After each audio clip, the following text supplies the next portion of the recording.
Yo, what's up, everybody? I'm bringing back a deck, guys. Oh, that's what I do. That's what I'm doing on this channel right now. So I just put all these cards out onto the table, and I was thinking, man, I don't know if I want to play fairly anymore. So I was like, well, let's play along with this guy right here. This is the Goblin Welder. And this guy's a badass. What can you say, man? It's a 1-cost goblin. It's a 1/1, and it can tap. Exchange target artifact a player controls for target artifact card in that player's graveyard. So it's just like, all right, what I'm going to do, I'm going to go ahead and I'm just going to make a treasure. Find any way, you know what? There's a couple ways to make treasures. I can probably find a couple in here. I mean, I've put them all out. You can see here. Oh, yeah. Okay, yeah, that one will work, but, there's even a couple more here. Oh, yeah, this one. Sure. So a card such as, like, Strike It Rich. Go ahead and just make a treasure. That's fine. Okay, we made our treasure. Now we have our Goblin Welder on the battlefield, and, we just need to put some stuff in the graveyard. Okay, no problem. We have ways. All right, so we found our mesmeric orb here, and yeah, we're gonna put in a lot of things into our graveyard. And let's just say, yeah, that one looks pretty good. Yeah, that looks really nice. Let's say we get a great henge in the graveyard, and our goblin engineer's like, yo, let's swap that treasure for the great henge, and let's just put it right on the battlefield. It's like, sure, let's go. Let's do it. And it's that easy. It's really simple stuff with a simple card, and I'm just so excited. I'm so excited to, I created kind of a deck on the more high powered side, and gave it a spin. I feel like the CEDH is just a wonderful format. Actually, it seems very interesting. It's 100 cards, obviously, and people play it competitively. Like, how fast can you possibly win? Like, with amongst all the cards that have ever been printed. And I think there's still some bans, right? I think, for instance, like Sundering Titan, perhaps even maybe one of the Emeralds as a commander. I don't know if you can play it as a commander. There's a couple, right? There's a couple of cards that are banned, probably more than not, right? But still, obviously people play it, against each other to try to win as fast as possible. And, there's some wonderfully tuned decks, and I really haven't, researched it too much, and I still am into it, but it was fun to kind of play around with those cards, at least, like even like a Lion's Eye Diamond and Underworld Breach and like a Grinding Station. Those cards in conjunctions are really nasty, and you can really kind of just storm off, and opponents can't really interact with you, and you can like play an Aetherflux Reservoir, for instance, and just win the game outright pretty fast. So yeah, there's just really interesting lines that you can take in that format for sure, and I'm sure it's really amazing stuff. But for my purposes today, I'm just gonna consider cards that I know about and that I think are fun and are powerful to me. And that would be a card like a Goblin Welder. I feel like it's like a great avenue. So amongst all these cards, right, this is just kind of our options, right? And I feel all of them are kind of fine on their own, and they kind of have their own merits. So yeah, let's just get into it. My favorite commander, obviously, I love what the card offers, is Meria, the Scholar of Antiquity. Just a fantastic one.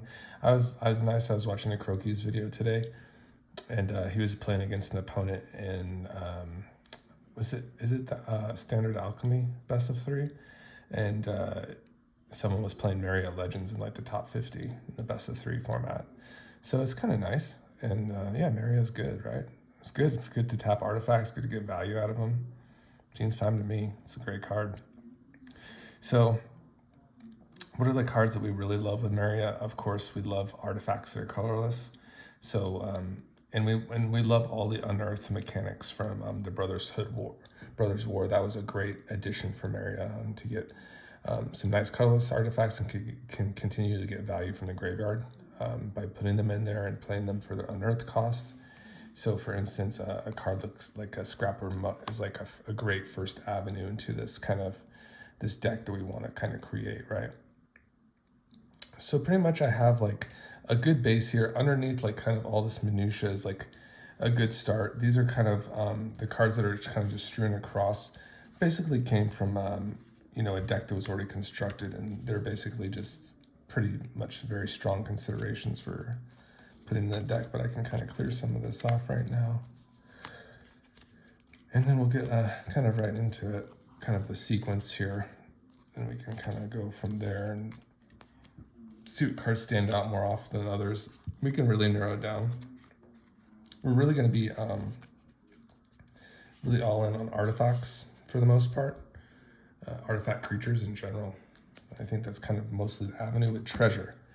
That's kind of going to be our avenue for success. So, all right, so let's just get a little zoomed out there, and I'll just start with this top row here, and then we'll just get right into it. And this is just kind of our base. It's kind of important to build our base out first and then kind of move off from there. So like an Arcane Signet is just fantastic, of course. Then we have our Mana Dorks here, a couple of Mana Dorks. We can go a little bit lighter on them too. We'll definitely want to have a bird in here, so let me get the bird. Yeah, have a decent amount. So about maybe 4 or so amongst these. That seems pretty good. We might have another one hidden in there somewhere too, which is fine. And then because we're going to be playing a lot of like low cost creatures too, we're going to have like a really good bottom end so that we can get in there with treasure generators, equipments basically. So a good flyer like the Hope of Girapor is just a nice one, of course. I'll just because I'm kind of landscaped here. Some nice one cost mana artifacts is Shadow Spear for a little bit of lifelink, and we can also cause things to lose indestructible and hexproof. Here's Commander's Plate. That's just a nice one to protect Meria. A little bit of haste, colorless haste, and protection. So these are nice. That's a new option from the Outlaws of Thunder Junction. Classic here, Lightning Greaves. Dowsing Device. This is the one where you really like this one because it's kind of just sits there statically. And then, and basically verbiage of this is when, let's see exactly when this happened. When Dowsing Device or another artifact enters the battlefield under your control, up to one target creature you control gets 1/0 and gains haste until end turn. So you play this, you can give haste to something once it comes out. Another artifact comes on the battlefield, you can give haste to something else. Then if you control 4 or more artifacts, you'll transform this actually into a nice untapped land, which is really interesting. So for instance, we can have some nice sequences where if we have like, for instance, a Goblin Engineer or a Goblin Welder on the battlefield, slap this down, have maybe a couple artifacts on the battlefield, transform, like give haste to one of the creatures if perhaps we played it that turn, go ahead and flip this over, and then you have that red mana, like for instance, to activate like a Goblin Engineer, for instance. Obviously a Goblin Welder is just going to be ready already, but the haste is really nice too. So don't underestimate the value of haste in this deck. Additionally, have a Soul Ring here, which is nice. Just for one, you 2 colors, really great for Meria. More often than not, probably the better version of card choice that Meria loves, right? Because it just fuels all our 2 colorless artifact spells. Haywire Might, what a phenomenal card. Some nice interaction there. Okay, of course. And then we have a card like Prying Blade, a card like Beamtown Beatstick. Additionally, we need to get the Goldvine pick here. We are creating treasure, so let's go ahead and get our Strike It Rich going. We need fodder to sacrifice our stuff. Here's some additional 0 mana artifacts that we can like equip those nice treasure equipments on and swing, especially a good flyer here in the Ornithopter. It's a nice one. Here's the pick. There we go. There is another artifact, I think I have it available here that I want to get out to. There it is. And that will complete that kind of suite of treasure producers. Okay, of course we can get paid off for playing our treasures and getting a lot. So we have our Magda here. We have Unexpected Windfall and Big Score. I think these are both fine. They both let you discard into your graveyard selectively and create fodder with your treasures. Get your little head there. It's a nice one. You draw cards too, which is great. This one's nice, of course. Reward us for our treasures. It's Professional Face Breaker and the Idol of Oblivion, where we can draw cards if a token was created this turn. That's nice, of course. Also give us like a mana sink too, which is cool. Okay, here's that.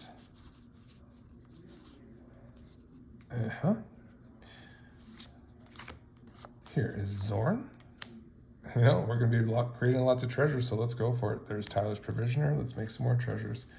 So, of course, even this is great to create a shaman that creates treasures, and we can put stuff in the graveyard.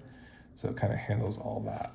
So that's like pretty much that, our treasure package there.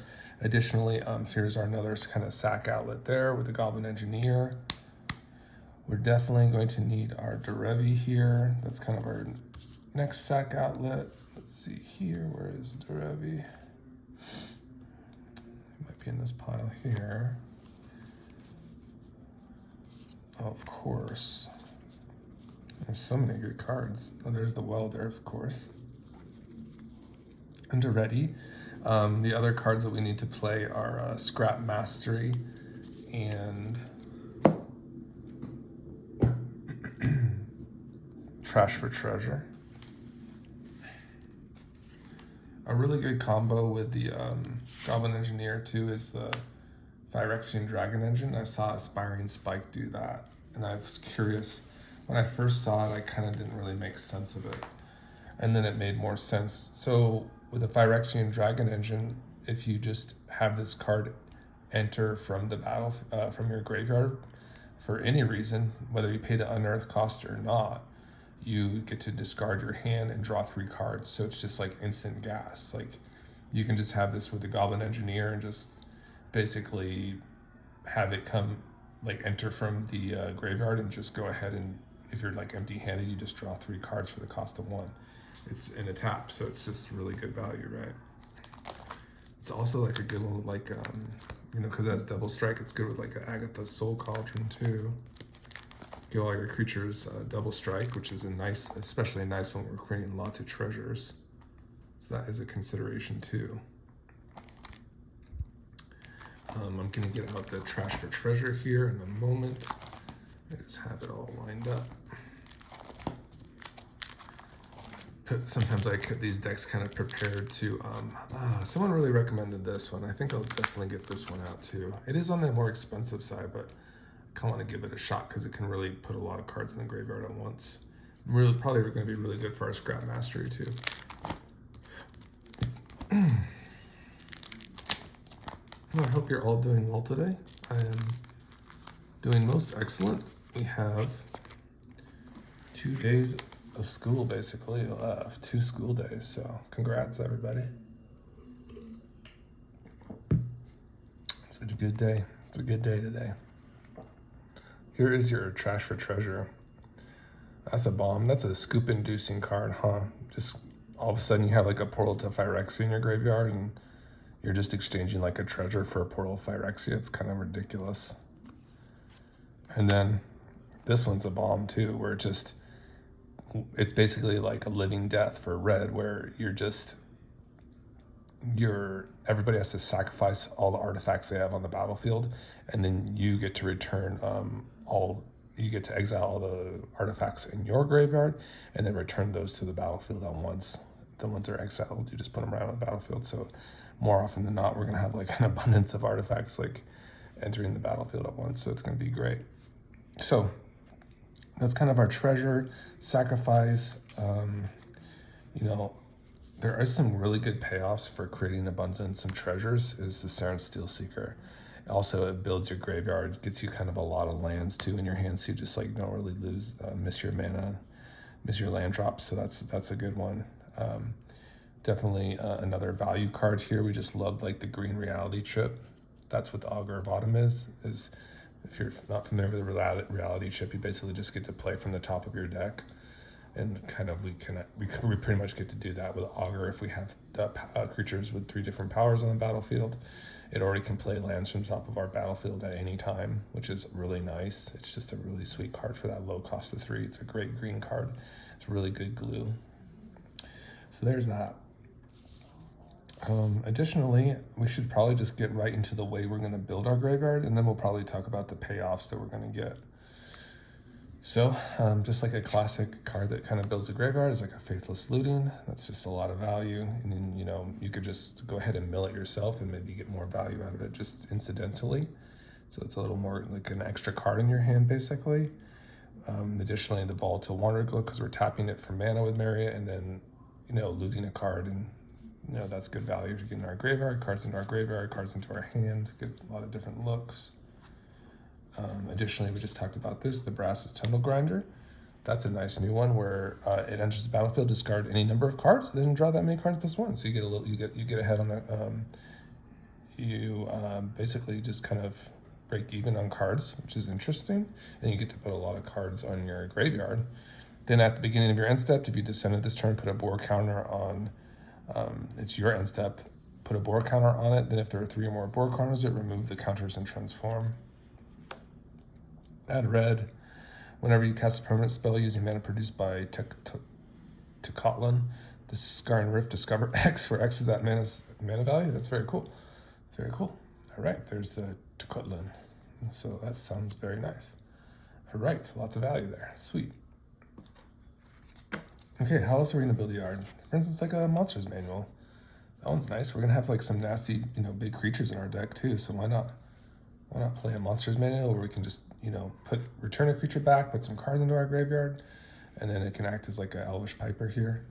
For 1 and then green, you tap it, and you need to put a creature card from your hand on the battlefield. So a lot of us know about the Elvish Piper, right? It's a very fun card from our youth. Here is our Shriekhorn, and that one's obviously just a fantastic way to put cards into your graveyard, and good to sacrifice when we've kind of exhausted our use for it. Okay, and let's see, is there any other things that help us put, yes, of course. Smuggler's Copter will help us put things in the graveyard, right? Palantir or Thank, these are all cards that are just so good. Mask of Memory, fantastic. What else will help us put stuff in the graveyard? Maybe in a Sylvan Library, if it helps us get over like that card criteria, we can start looting cards, kind of like a land tax where you're stuffing your hand full of cards and discarding cards on hand size. That'd be kind of a sneaky one. Here's a little treasure synergy. These nice dragons, of course, we're playing Magda, so we're gonna have some good dragons in the deck. Some other really nice dragons that I like in general are the Tyrant's Familiar, the Hellkite Charger, and the Savage Ventmaw. So we're just rolling. I also like the Bellfire Dragon a lot. Chiscoria can get in there because it's just ultimate value with artifacts. And I think we're doing very well. I think I do want to put like a Teething Wormlet because we're going to be playing abundance of those really cool artifacts on the lower end, and this is going to be like kind of a more threatening creature that it's going to grow like each turn for us. It's going to have Death Touch. It's going to be like people aren't going to really want to interact with it, and you know, it's going to probably help us gain a ton of life, right? So that's nice too. So there's the Teething Wormlet. That's a beautiful card. Some things that we get to sacrifice, things that are good to sacrifice for our goblins, for instance, is like a prize statue. That's a nice one. Just gets you ahead on mana. You can sacrifice it to make more treasure, and also creates treasure when it comes out. So it's really nice, right? Experimental Synthesizer is fantastic for this purpose as well. I do want to show some of the payoffs here, so that will lead us into like kind of the next idea of what we're going for here. So what are some payoffs that we can get on the top end? Well, I think I've already mentioned this one, of course, but Portal Phyrexia is very good to reanimate. This is the one where it comes on the battlefield and each opponent has to sacrifice 3 creatures.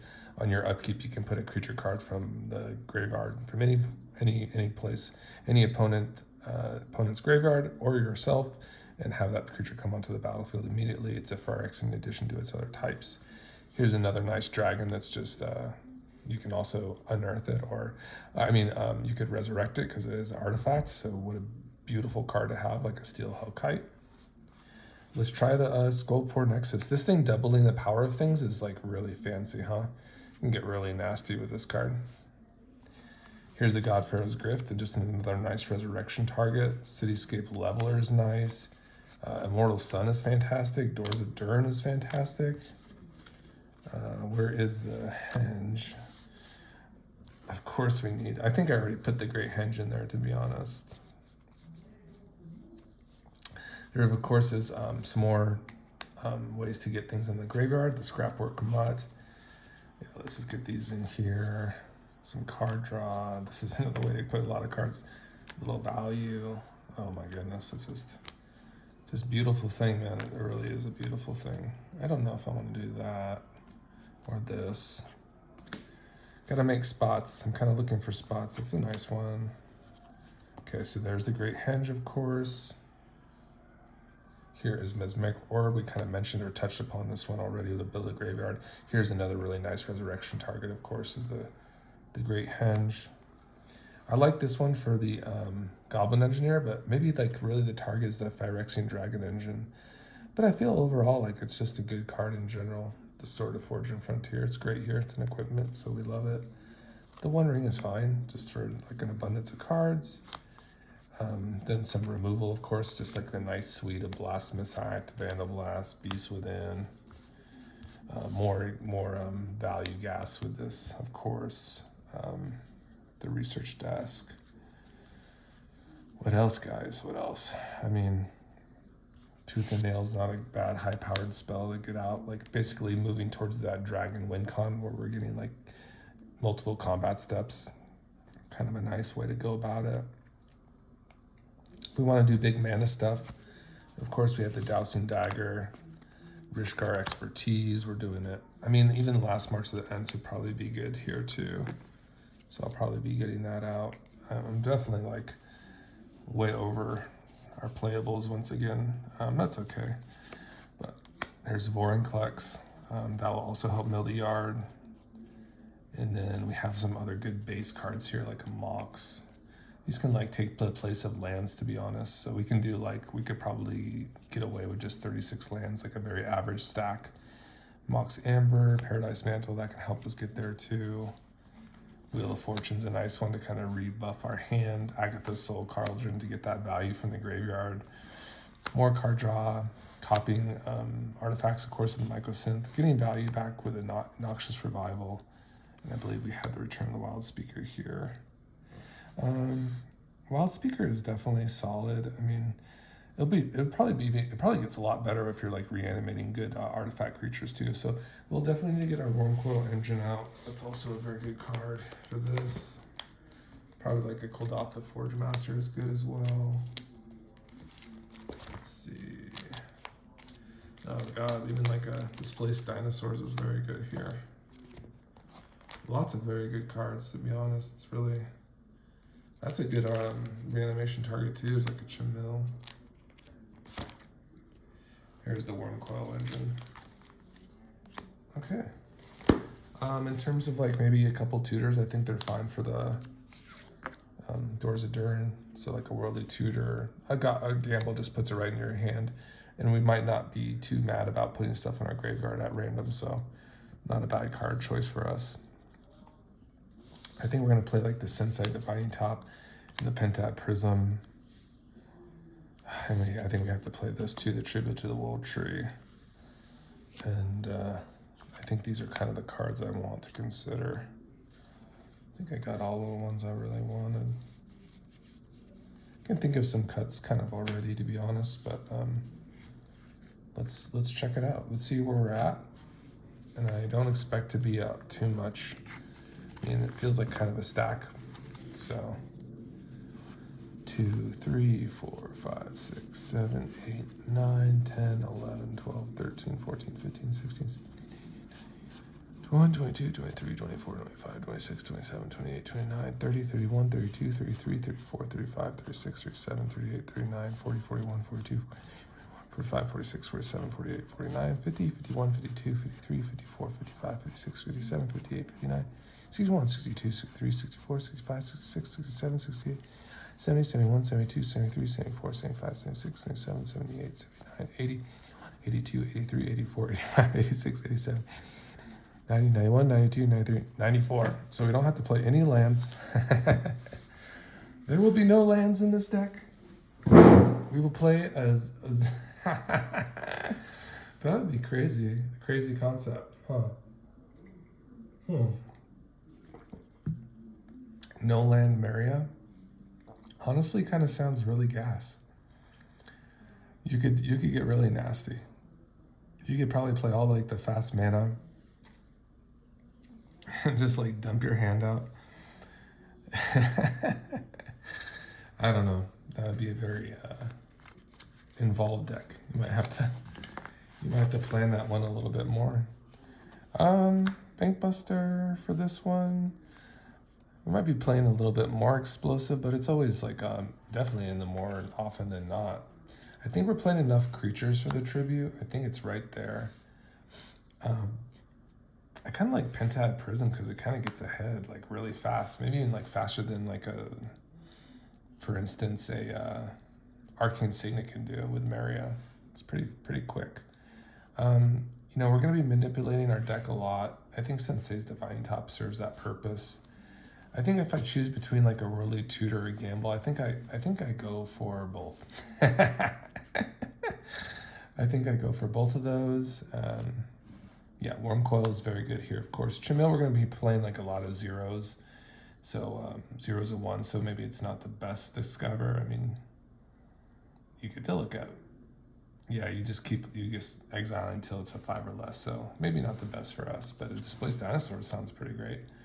If we're going to be creating an abundance of treasures, we can sacrifice those with a Kuldotha Forge Master.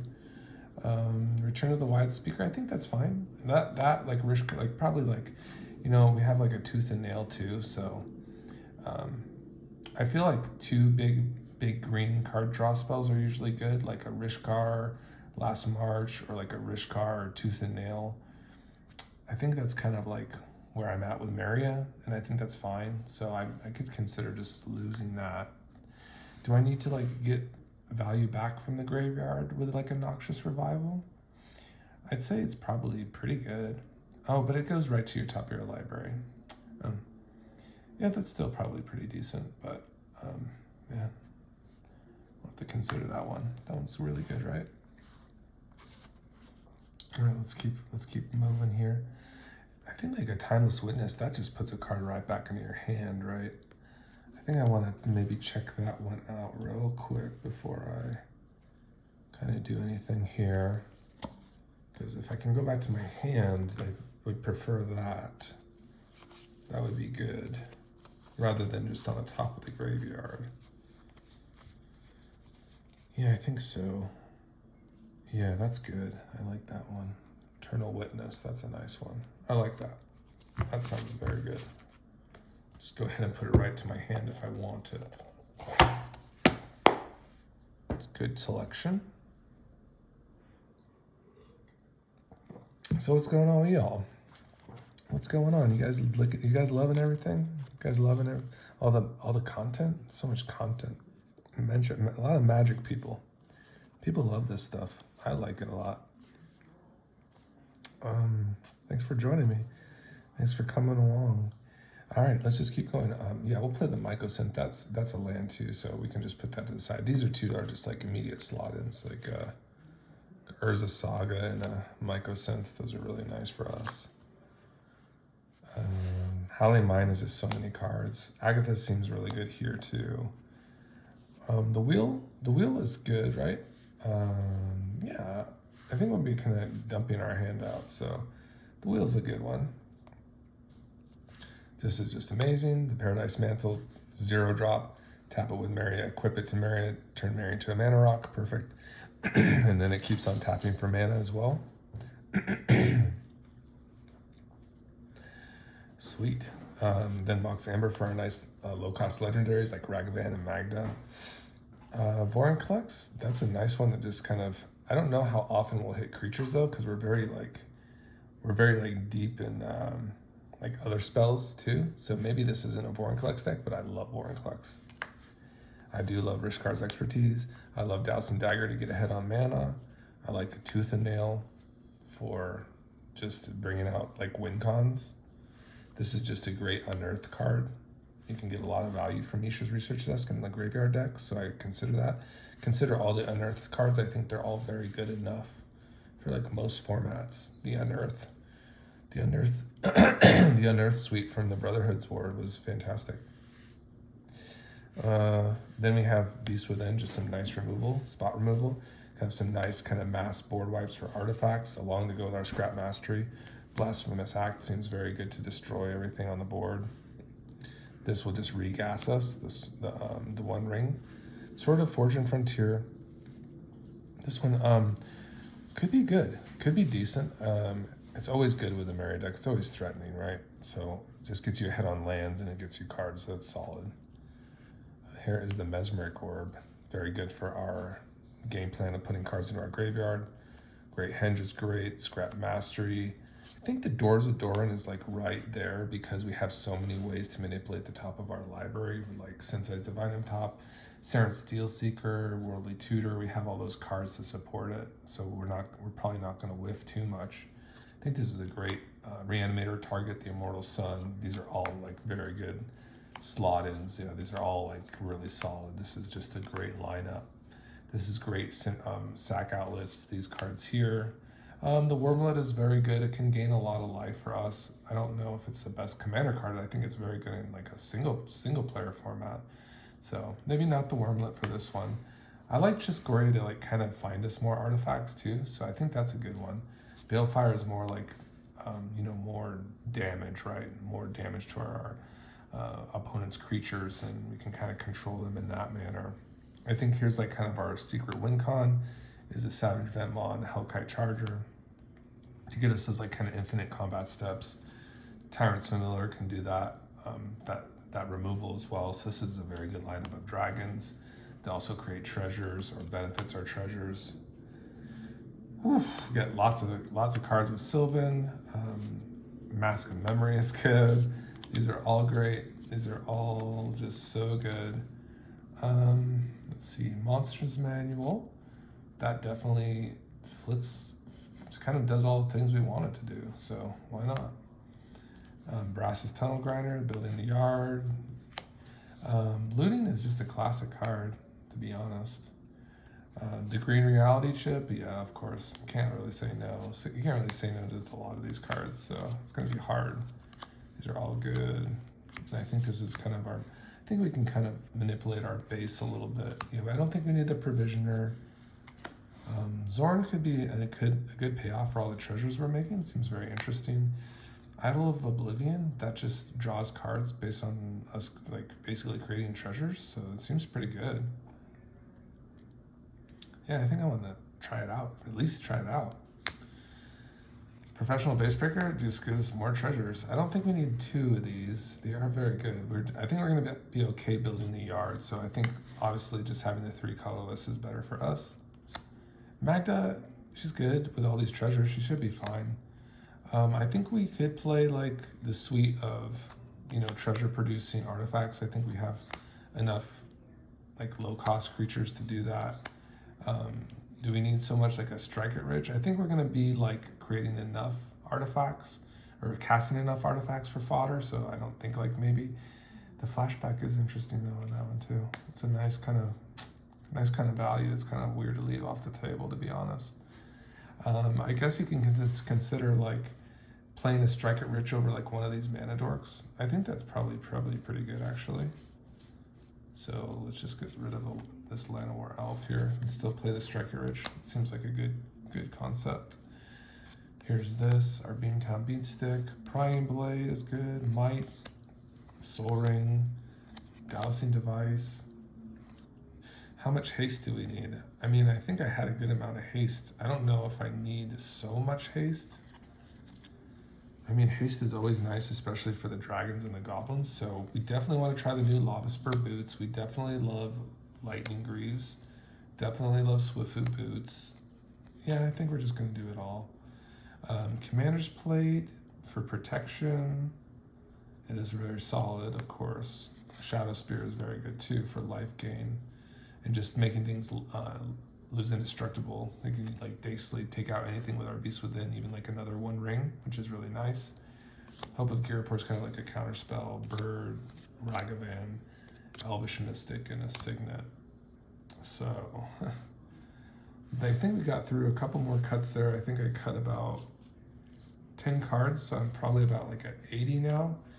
So I still need a few cuts here. So we'll just kind of slide through here again. I really do like Arcane Signet because it's really good in the opener, and we can go ahead and tap it, make mana immediately of any color, and we can go ahead and like play another 1-drop and get ahead that way. So it's just like that's what Meria likes, is basically kind of like a spewing of your hand, and then she comes down and derives value from big mana spells or impulse drawing off of the artifacts that aren't doing anything. Okay, so that's pretty much how you like really let Meria do her thing. So I am a fan of that. I'm also a fan, of course, of any green deck that plays like, you know, mana dorks in general. Ragavan does that too. It just creates treasure. Bird is very good.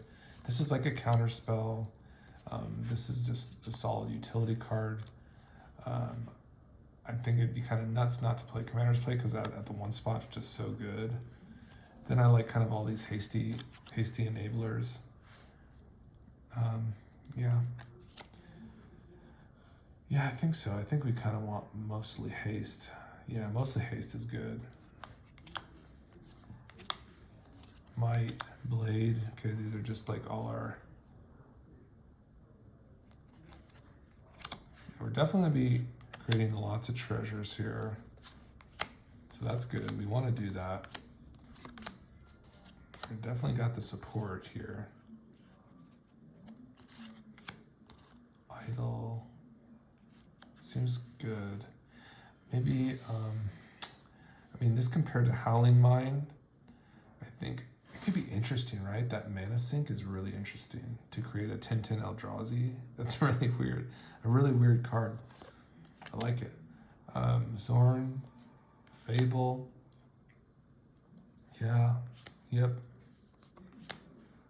Yeah, it's getting tough. Trash for Treasure. Scrap Mastery. Yeah, this is one of the better Saren's Seal Seeker decks I've seen, to be honest. Augur.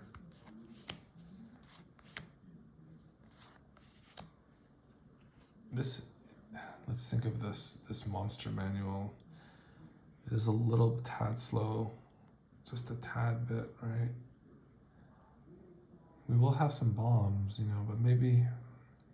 God, no, it does everything we want. I don't know what I'm talking about. It's good for our deck. It has to be. These all have to be good. So we just have to kind of figure out which is not going to be as good for our deck. Sylvan Library can't really say no to these. Can't really say no, I know. I mean, this is a consideration. We might just be getting so much value from like our Cityscape Leveler though. But it's like this or like a Crater Hoof. So I think this is cool. It's a dragon, so yeah, these are all solid. Solid. Yeah, it's pretty solid. I like all these top end cards. It's really, really tough. The sword. Yeah. Sword of Fortune Frontier. Yep. Yep. The One Ring. Blossom Sack, Vandal Blast. Desk. Tooth and Nail. Tooth and Nail, huh? I like Tooth. I like the Tooth and Nail, but maybe we're different. Maybe this deck is just a little more artifact heavy. Maybe our top end like payoffs are just really artifact heavy. And I'm fine with that. I'm fine with that. Wheel of Misfortune. Seems decent. Seems decent. We might have to pay some life for that, but it seems decent. Am I getting too much? Am I getting a lot out of that Soul Cauldron? I mean, Might get some double strike from like a dragon engine, some trample from, I suppose, like a cityscape leveler, but oh, it gets all the activated abilities? Holy shit. So this, I can just turn this like something into a goblin engineer too, or a goblin welder. Dang, this card's nuts. Obviously that's going in. Howling Mine is just so good. I think I could say goodbye like Eternal Witness. That's okay. Kuldotha Forge Master. Like even like this top end, it's really cute. You know, it is super cute, but maybe not for us. Kuldotha Forge Master seems like the card for us, really. This one seems good too. Wormcoil, Gamble, Worldly Tutor, Sensei's Divining Top. It's a solid one drop. Penta Prism, Tribute to the Will Tree, and Bank Buster. So, I mean, it's tough. Tough ones here.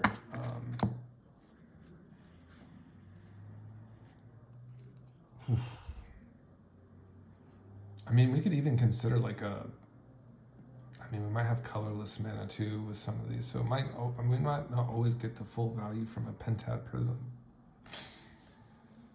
So is it worth? I don't know. It's hard to say. I have to look at the deck. But Tribute, I don't know if we're a Tribute deck. I don't think we're going to be creating too many tokens. So, and I think we just like Bank Buster just to draw cards as well.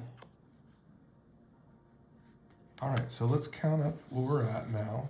I think we definitely made some serious cuts. I think we're at like 90 cards before. So 1, 2, 3, 4, 5, 6, 7, 8, 9, 10, 11, 12, 13, 14, 15, 16, 17, 18, 19, 20, 21, 22, 23, 25, 26, 27, 28, 29, 30, 31, 32, 33, 34, 35, 36, 37, 38, 40, 41, 42, 43, 44, 45, 46, 47, 48, 49, 50, 51, 52, 53, 57, 58, 59, 60, 61, 62, 63, 64, 65, 66, 67, 68, 69, 70, 71, 72, 73, 74, 77, 78, 79, 80, 81, 82. Okay, so for instance, for this deck, it's kind of combo-y. So I think I was saying like 36 lands. I think that's still probably where we want to be. So I still have to like kind of select. So we definitely want to like look at what we're going to resurrect, and I think we're pretty satisfied with these targets. These seem like very good targets for our resurrection. Let's see here. These are very good.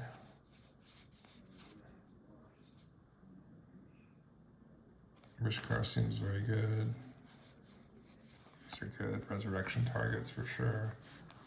These are solid. The dragons, the kind of the dragon, I mean, I have the Magdas, but maybe I need to be more selective with the Magda. Maybe that's the way. Maybe I don't need all these treasure producing dragons. Maybe just kind of utilize it as like kind of like a win con more than others. That could be a way. I mean, I think we want to derive a lot of value from our treasures at least. So I feel like these two like kind of are fit that mold. So those should be solid. I just love this card just for like doing the business, just in general, like as a part of my 99, the Tyrant Familiar. Do we require like a Savage Ventmaw and a Hellkite Charger? I mean, they're both very good. I mean, I think the Savage Ventmaw, honestly, like I know this produces like infinite combats, but just overall, this is just like a better card in general. Like a Savage Ventmaw is just a really strong card. Just like makes an abundance of mana. It's just really fun to play. I love it. So honestly, like I could just say go with that. I think we do want to get some value from our Chiss. Yeah, this definitely is a dragon we want to keep. So I think I'm pretty happy with those dragons, to be honest. I think I have an abundance of like 2-drop artifacts. So I think we could trim those, really just narrow down the ones that are really going to be solid for us. I think the sword is fine to stay. We like to get this. Some big mana with the Dowsing Dagger is always good. These are all fine. Wheel of Misfortune. I think I can get away with not playing that, to be honest. Seems good, though. This is just a sweet card now. Howling Mine.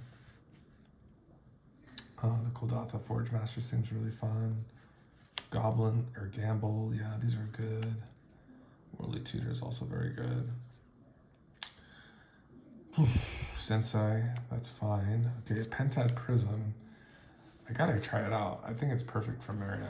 There's nothing really holding me back, other than the fact that some of their cards are competing for it. I think we have enough card draw. We're going to be playing the Idol of Oblivion, which is a free draw with tokens coming out. So I think we'll try that over the Bankbuster. It's hard. Bankbuster is good, but we're looking at those like kind of 2-drops that we don't need. These is just Prize Statue is a great 2-drop to keep. This draws us a bunch of cards. This improves our ability to put cards in the graveyard. Palantir is good. This all does the same stuff. Monster Manual kind of maybe is a little too fat, but it is a good resurrection target too, actually. So let's go for it. Brassus Tenegrindo, good things to put in our graveyard, huh? Lutein, Reality Chip, again. Serent Steel Seeker, it's a solid one for us. Lots of artifacts to be coming on the battlefield, lots of value there. Scrap Mastery, Trash for Treasure, kind of a Wombo Bombo card, Phyrexian Dragon, then Duretti. This one sacrifices things, exchanges artifacts just like the Goblin Welder and the Goblin Engineer. Fable just does all this. Do we need to create like an abundance of treasures with a Zorn? I mean, how much do we need? Like, how much will it benefit us to create a ton of treasures? Or are we gonna get like anything to really pop off with it? Obviously, Magda doing her things with the dragons is always very good, right? So that's probably Zorn. It's probably pretty good. So we probably do want to keep the, it's probably a good showing for the Hellkite Charger, to be honest. So this is all very good, right? Big score, it's a little bit, does it fit our deck? I think it fits it pretty well. I don't think I'm gonna hate it. There's Magda. How many of these picks do we need? How many do we need the 2-drop pick? I mean, 2-drop pick is pretty good. I don't think I've ever been sad about it. This one's a new one. This is a very good treasure one. It's indestructible, and the creature just has to attack, so it's really nice. There's the Memnite. These are kind of our lower ends that we can equip things to it faster and start swinging for treasure. We like them too because we can just sacrifice them as fodder. Striker Rich is good, but I think we're playing enough zeros. I think that was my mentality, is that the zeros will kind of act like mana dorks. So we still have like about 6 mana dorks in general with all these Prying Blade effects and Beantown Beatstick, Haywire Might, Soul Ring, Dowsing Device. Okay, I think we can get rid of one of these hasty guys. The thing about like a Lightning Greaves is that you can't like equip other things onto it, which is kind of sad, but it also is a free equip for the haste, so it's like you're kind of not cutting it. It's just too good. Boots is just too good too. These are just too good. So honestly, like for these equipments, they're so good too. It's really hard, guys. But I know I want these. And I think I've only really wanted to cut like 2 drops. So could we get away without playing the Signet? Probably, but it's probably best to play it. So I don't know if I cut too many cards on that run. I think I got through, actually I did. I made a couple more. I made like 4 more cuts, but unfortunately, it's just not enough. It's like, kind of have to, maybe deep dive into this a little bit. These cards, they don't necessarily progress us, but they have protection. This one has protection, and this is just very good in general. Gives us lifelink and trample. This is good. Just on the merit of like being great or good.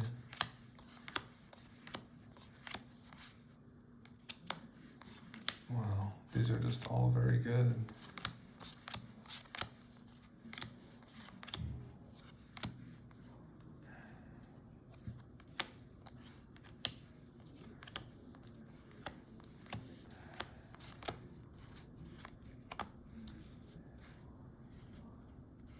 I do like the Saren Steel Secret. I gotta do it with all these treasures. It's gotta be really good. Yeah, we gotta play Augur. This is like, it's kind of mandatory. I think maybe our artifacts are gonna be able to do the job of looting, but it does seem like a good combo piece in general, so. Yeah, these are all very good. I'm kind of on the fence with the monster manual. I think I have been a little bit before too. Overall, it seems pretty decent. I'll see how the deck goes, and if it's like, oh, monster manual have been so good, I'll probably like reconsider putting it back.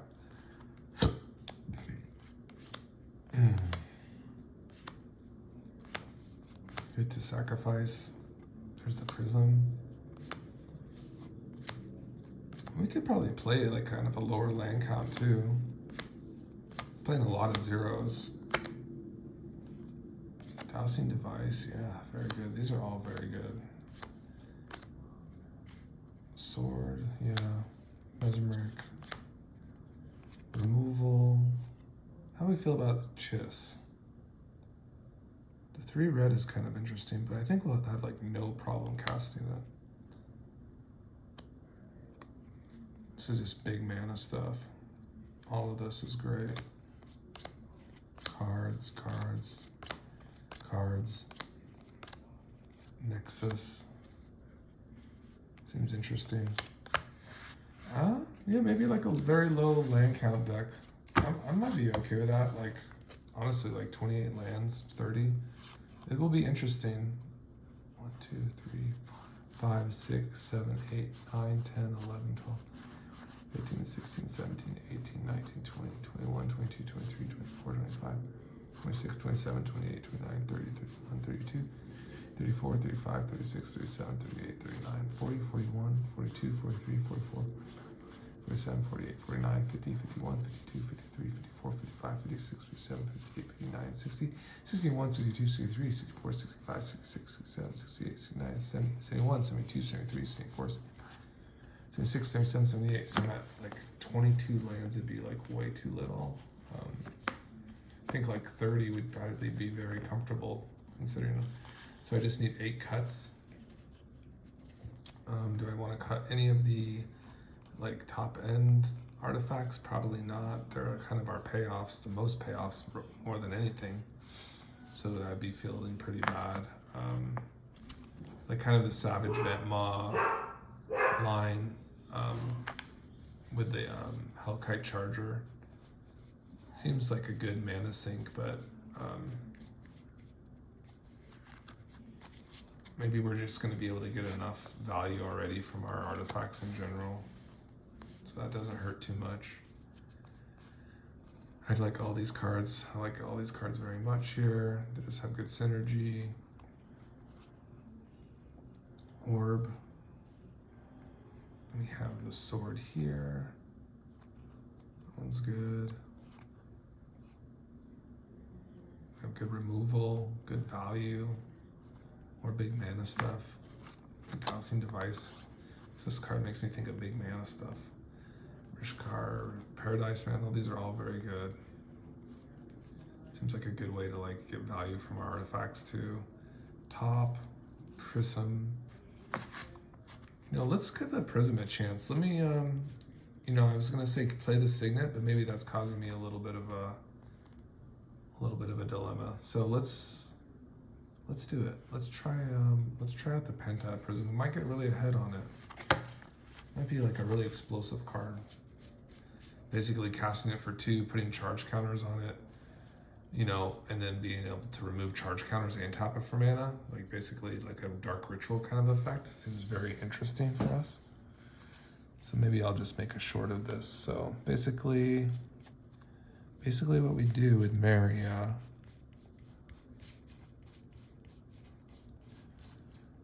where's our prism? The Pentad Prism. Yes. We'll play the Pentatris. So there it is. And that's the 2 colorless Sunburst. This comes into play with a charge counter on it for each color mana used to pay its cost. So for instance, we pay a red and green into this thing.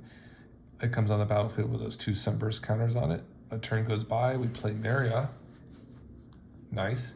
And now this thing can go ahead and tap for mana, and we can remove those Sunburst counters immediately if we want, or one at a time, or whatever we need, and we can go ahead and generate 3 mana, and this thing is not dead. We can just keep tapping it for mana and doing impulse draw. Just amazing. Seems like an amazing card for Meria. Really, really solid, right? Really good interaction there. And then if we don't need it anymore, we can just sacrifice it. So I think that was a fine cut. So we just got in we just need 5 more cuts basically. We're gonna have a sweet deck. I think we can get over a trash or treasure because we're gonna have so many of these artifacts that create treasure as well. So I'm not too concerned about the speed. I'm really not. I think it's gonna be fine. And we, just gonna get more value overall, lasting value. So we can just go ahead and get the what's I'm gonna call it here.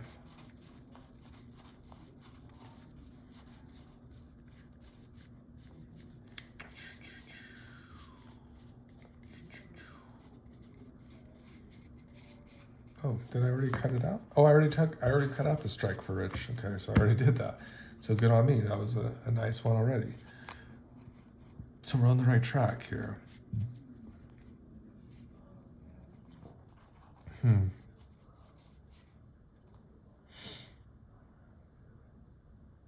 really like Worldly Tutor. Gamble seems really good to find a Doors of Durin too, so I feel that's very good. I think all of this is really good. Mask of Memory seems very good.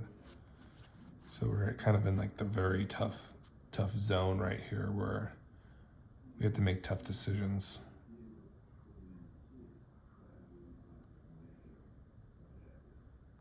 Yeah. Tough decisions. Oh, the looting. I'm okay with it. I can let this one go. I can let it go.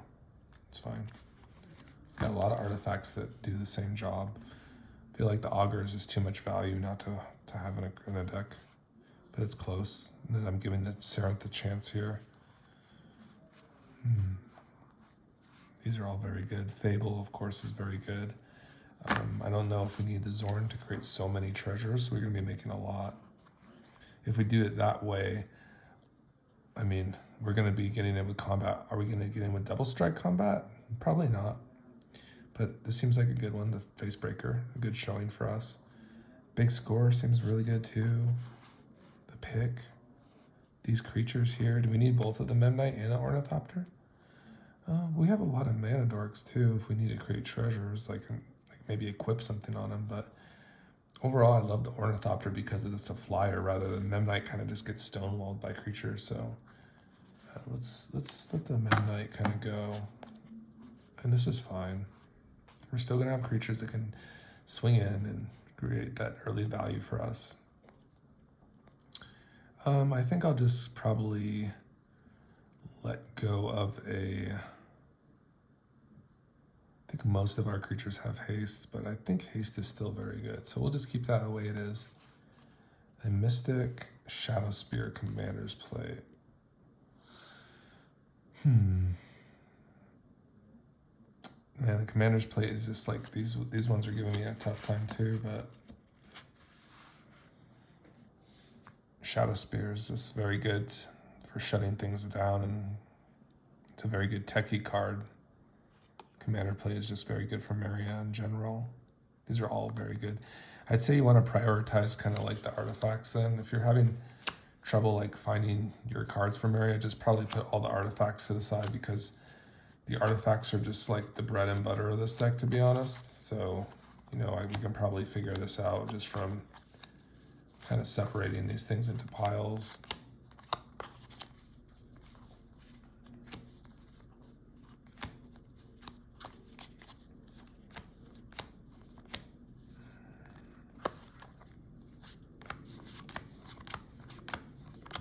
Yeah, this is fine. Just like this.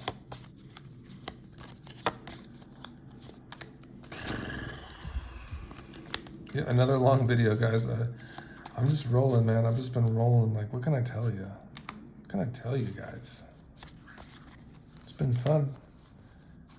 Fun getting in some people commenting. It's very fun for me. Okay.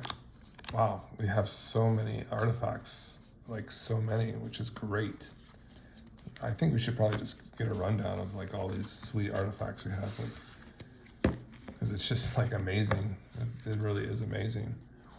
2, 3, 4, 5, 6, 7, 8, 9, 10, 11, 12, 13, 14, 15, 16, 19, 20, 21, 22, 23, 24, 25, 26, 27, 28, 30, 31, 32, 33, 34, 35, 36, 37, 38, 39, 40, 41, 42, 43, 44, 45, 46. Great. Okay, so 46 cards, and then we'll just go ahead and get our mana fixed first. That'll be our first priority. And then like we'll kind of just go from there.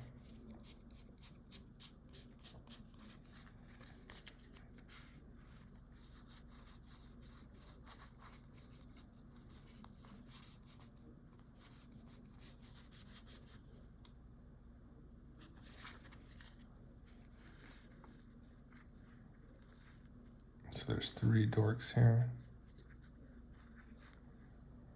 Let's see here. I got the soul ring too, so it's probably gonna be okay.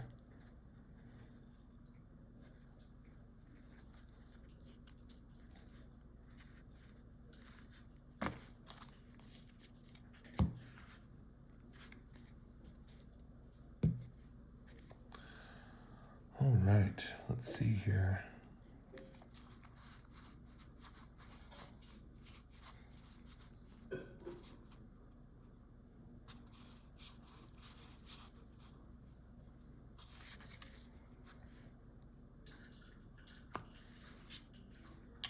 Well, that's a good base there. I think so. We have our mana dorks, we have our artifacts, and I think what we need next to address is probably, let's see what we got here. We got all the cards here, we got all the good resurrection targets that are already in there as well.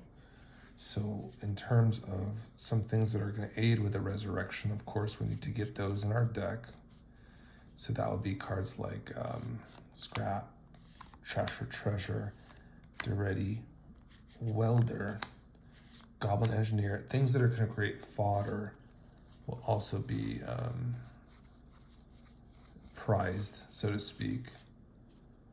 So the things that create fodder would be like a Professional Facebreaker, Fable, Big Score. Okay, good, all right. So we're doing good now. And okay, so what do we need now? So we got our fodder. We're gonna have our sacrifice synergy.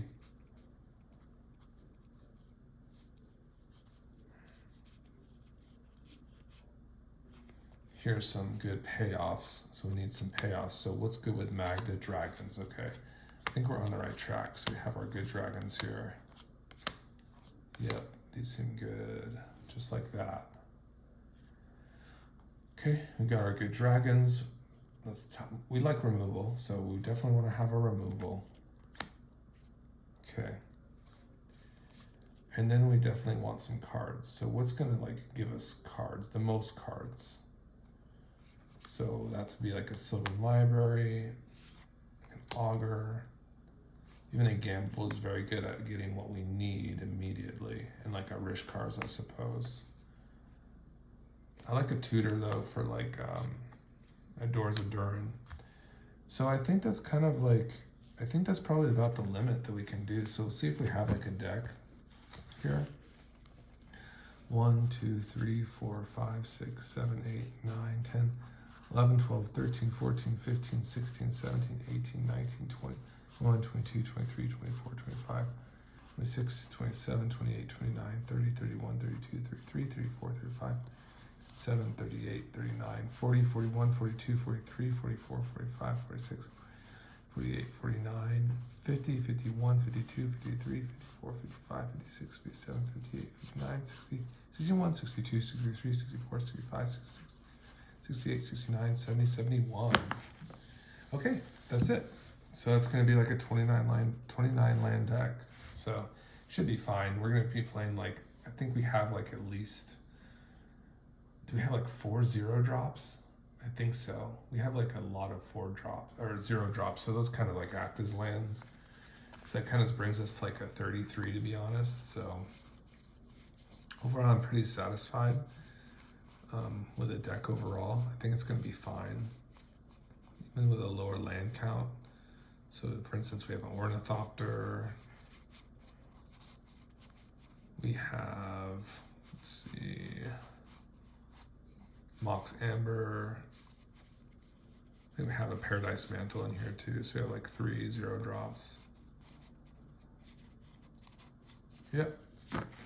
So it should be an interesting one, definitely. I'm kind of like interested to goldfish it. So I'll actually put it together a deck before I release this video. And if you want to like goldfish it, that'd be wonderful. You can kind of look at it and see how it looks on the net. All right, everybody. Have a great day. Bye-bye.